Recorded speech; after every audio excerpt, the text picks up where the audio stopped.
So next up, we've got from the Water Development Board, Natalie Ballew with us. I'm gonna load up Ballew. Oh, man, I butchered that completely. Natalie Ballew is with us, and that's not the right spot. Man, I like gave your whole secrets away. All right. Apparently, Control L, Andrea, didn't work. There we go. Let's see if that'll work. That'll do it. All right, and I'll get off the stage and let you go. Thank you. Hello, everyone. My name is Natalie, and I work in the Groundwater Division at the Texas Water Development Board. And we work a lot with districts, and one of the things that we are charged with doing per the Texas Water Code is to solicit input from districts in estimating exempt groundwater use. So that's what I'm going to talk about today, because the whole point of this panel is data. Sometimes you have it, sometimes you don't. This is an area where you mainly don't. So it's hard to fulfill that charge with limited data. So this is kind of what I'll go through. I'll go through what exempt wells are if you're not familiar with it, the data we do have, what our current process is in estimating, unknowns, and how we might improve our estimates given the limited data. So first off, exempt wells are wells exempt in the Texas Water Code that essentially have no permitting requirements.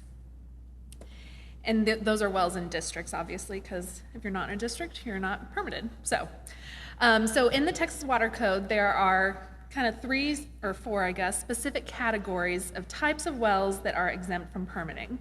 We have domestic and stock, and those are kind of limited by how much those wells are equipped to produce and also how big of a piece of land those wells are on. There's also rig supply and mining wells, and those are explicitly exempt, and I have details on those at the end if anyone needs more information about that. But also, a district is able to kind of expand those exemptions in their rules, and it also might be laid out in their enabling legislation that additional wells are also exempt. So why do we care about this? So you have exempt groundwater production, and it's not metered or reported, but it's still happening. And districts need to know this because in their permitting, you got to know how much water you have and how much is available to give out. And so you have your permits, and you kind of know how much is permitted to be produced, and maybe sometimes you know how much is actually being produced. But in this area, in some areas, these exempt use production numbers are significant. Some they're not, but it all needs to come into a permitting decision. So the data that we do have, I'm going to kind of lay out. We've been doing these, sending these estimates out for a couple years now, and this is just the information that we use whenever coming up with things. The first place we start is in the Texas Water Development Board Water Use Survey. And so we use these 4 categories. County Other is something that you see in the state water plan, and it's essentially rural areas. But really, in terms of the water use survey, we use estimates of, estimates of non-system population use. So that's any kind of use that's not hooked up to a public water supply. And then there's also livestock use information, mining, and irrigation is another commonly exempt use that we see in rules or in enabling legislations. So we use that. And I have a link in here, so I don't know if y'all get slides after this, but a link is at the bottom if you wanted to check out what exactly all that data entails. And then we also use water demand projections, because whenever we provide these numbers, we don't want to look at just the current year because it's going to be used for kind of long-term planning, so we have to project these exempt use estimates out into the future, usually about 50 years, which is what the joint planning timeline horizon is.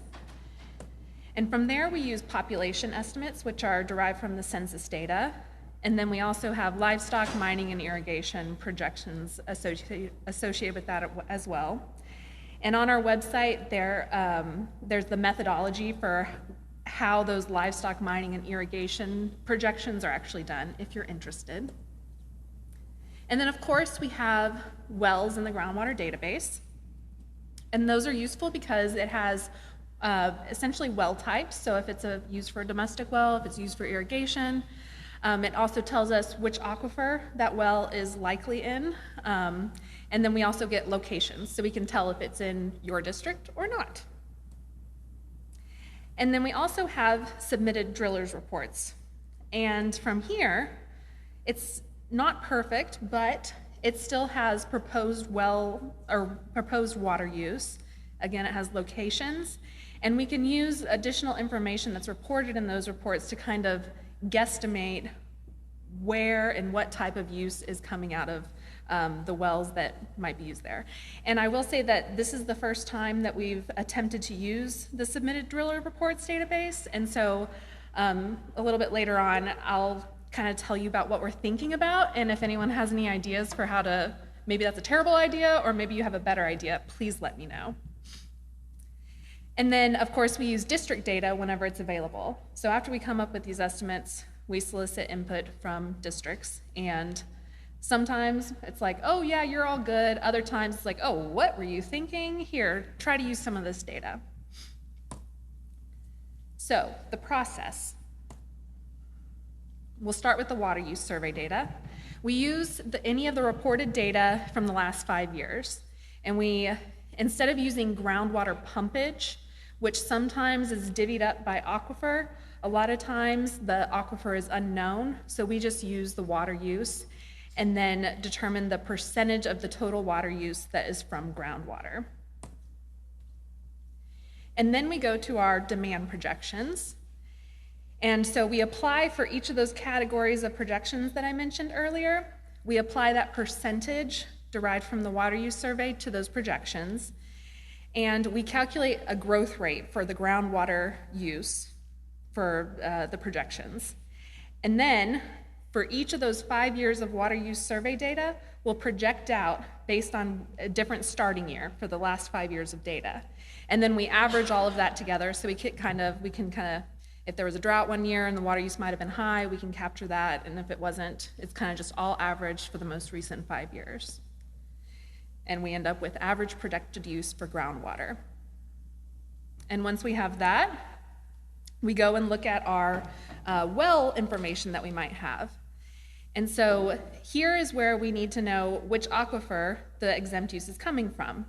And so we'll look at the number of wells in an area and which aquifer they're coming from, and then we'll see, okay, this percentage of domestic wells is coming from the Carrizo-Wilcox. So we're gonna apply that percentage to our projected estimates, and that's our essentially projected use there. And we'll do the same with SDR wells as well. And then we have to look at, because not all districts have the same exemptions, we have to look at which ones actually apply to that district and then pool our numbers that we calculated for each individual district based on what they have. And then we end up with a report of exempt use by aquifer for each groundwater district, but we also do it for just every area, even areas that aren't in districts. And then once we have that, we send it out to the districts. I'm happy to see a lot of y'all in here, because if you got this from us last time, you might have been like, where did all these numbers come from? What were y'all thinking? So we do get input from districts to kind of just tell us if we're on base or off base. And if we're way off base, we work with y'all to try and figure out where we went wrong or just basically get something that makes sense. And then we have a refined groundwater use by aquifer for exempt use. But still, you might have heard all that and been like, oh, what about this? What about this? This isn't in the SDR database. What are you doing? So there are a lot of unknowns with all of those data sources that I talked about, but these are the primary ones that you got to think about and just factor into the uncertainty of these estimates. The first, in the water use survey, this does not report all pumping, and sometimes it might not be accurate reporting. So I know that a couple of districts I've encouraged this at a couple groundwater management areas meetings, but I think that I know John Martin has worked on pumping with our water use survey folks, kind of noticing, hey, this isn't exactly matching up with what's reported to me, so let's try to figure out what's going on. So yes, we get reports, but it's not everyone. I think the response rate on those water use surveys are only about 80%, so not even reporting everything. And of course, you don't even have domestic use reporting. And then for the groundwater database, not every single well exists in the groundwater database, which is why we tried to expand to also use the SDR database. But then that has its own problems as well, because it only has proposed water use that might not be the current water use, especially for the rig supply and mining wells. I mean, those guys, they could be in here, but they might be shut down after a year. So how do you know if you should count that or not? Another problem with this database is that there really aren't any aquifer picks, so we can't tell exactly which aquifer these are in, unless you get like a really one with a lot of information on it. And then this is something I was talking to someone about recently, and they brought up the fact that some irrigation wells in the SDR database for proposed irrigation use might actually be domestic wells, because they're thinking, oh, you're gonna water your lawn for this, that's irrigation. So how do we know how many of those are in there that should be classified as domestic? So a lot of unknowns going on there. So how to get better estimates? Besides kind of checking out what's in the water use survey and kind of seeing what pumping estimates exist for your area, this is what we're trying to do on my team to kind of improve the estimates. Using the SDR database in terms to get those aquifer picks, we've toyed with the idea of we've done a lot of research in our groundwater availability modeling program and in our brackish groundwater program in identifying different stratigraphy for certain areas of the state. And so we've been toying with how to actually overlap those two items and look at well depths in this SDR database, just kind of see where those wells might actually be drilled into. And that's not perfect, and it's very time consuming to actually go through and quality control check that stuff. But it's really the best we can do right now. And it'll be curious to see how that method compares to what numbers we got from only using the groundwater database previously. And then this is also a question that I've been talking with some people about, is how to determine which one of those irrigation wells are actually domestic wells. Would it be looking at borehole sizes? Would it be looking at if there's any kind of pumping information? Would it be looking at that? We just don't really know right now. So there's still a lot to do to improve, but already our estimates have improved in the past, I don't know, decade, because we used to only come up with the numbers for domestic and stock use, but now we've expanded. Last time we expanded to use, also include that rig supply and mining, and now we're trying to just make it a little bit more refined. Also, I will mention that there are only about 30 mining wells listed in the groundwater database, and I'm sure there are more than that.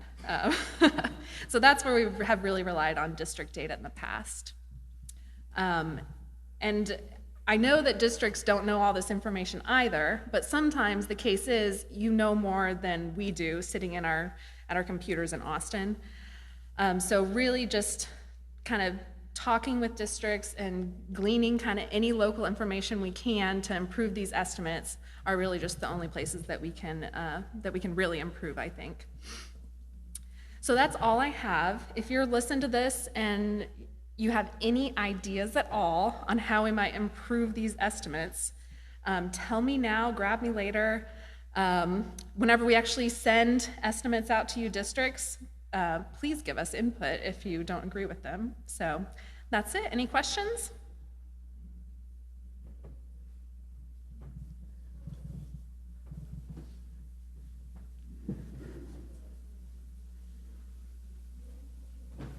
Thank you very much, Natalie. My name is John Ashworth. I'd like to speak to you a little bit about how we might be able to use this data beyond groundwater conservation district permitting issues, primarily from the regional water planning perspective. We have to develop water use, water demand for various categories, that fall within this exempt use, such as mining and livestock. One of our issues as we're developing strategies to meet the future needs for that is knowing exactly where that is occurring within a county. A lot of what you are providing is more or less on a what we call county other or rural or non-municipal basis. But if we're trying to develop regional projects that might be able to serve some of this exempt use, we need to know exactly where that is. So have y'all thought about being able to provide some aerial distribution of where that exempt occurs within a county or river basin? We do also do these calculations based on district, county, river basin, regional water planning area, all split up. And then we'll combine it all together for districts. But we could start, because whenever we post this information on the website, it really, I think, just only includes district information. But we could also include those splits because we already have it, if that would be helpful. I think it really would. And I know we're working in certain counties where the whole county's within one river basin. So you end up distributing it over the entire county, Right. which makes it a little difficult. Yeah, so we have those splits listed there, so I'll be sure that we also include that whenever we post it on our website. Thank you. Thank you. Natalie, Jim Butler, do you have any kind of a rough percentage estimate of what the water from exempt wells is compared to total? In the entire state? Yeah. I have no number off the top of my head, I'm sorry. What would you guess?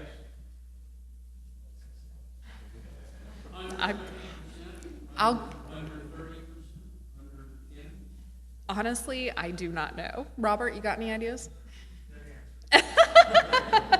I can look into it and get back to you if you would like, though. Thank you, Natalie Charlie with the Hill Country Alliance. I wonder what number by volume you use when you're assessing domestic well use per house or per person. We actually, see, that's one of the things we do not include in our estimate because we're taking what's reported in the water use survey already, which would be values like that. And we're just looking at the percentage of wells, and then we apply that percentage to what's reported in the water use survey. And is there anybody in the room in the planning process who happens to know whether there's a number associated, I'm looking at you, John, with a domestic well per person, gallons per capita per day? Yeah, I don't think there's a statewide process amongst all the regions. It's just our best guess of what an average household would pump on the well. So as a consultant, you arbitrarily choose a number that's consistent with what the state thinks that an average person uses, like a 95 gallons per person per day. Thank you. Thank you. Any other questions, Dr. Finn? No, I've got one actually, Yeah. and it goes back to your suggestion. Do you need to be at the microphone? Maybe, I don't know. Hopefully I can scream loud enough, but for the live stream people, for anybody watching, I don't know if and when TDLR rule or forms ever get upgraded or whatnot, but one way to tell that might be able to be useful to tell if it's an irrigation well or a domestic well is possibly add in a field in that submitted database results is that asks for the capacity of the well rather than just how deep was the pump set, what size pump was actually put in that well, and because that's data that's usually missing from those drillers' reports. Right. And would be useful for a lot of other things rather than just for this, but that might be a suggestion. I don't know if anybody else has any suggestions or thinks that's wrong. Yes? So, all right. Any other questions? All right, Seeing thank none? you. All right, thank you, Nancy.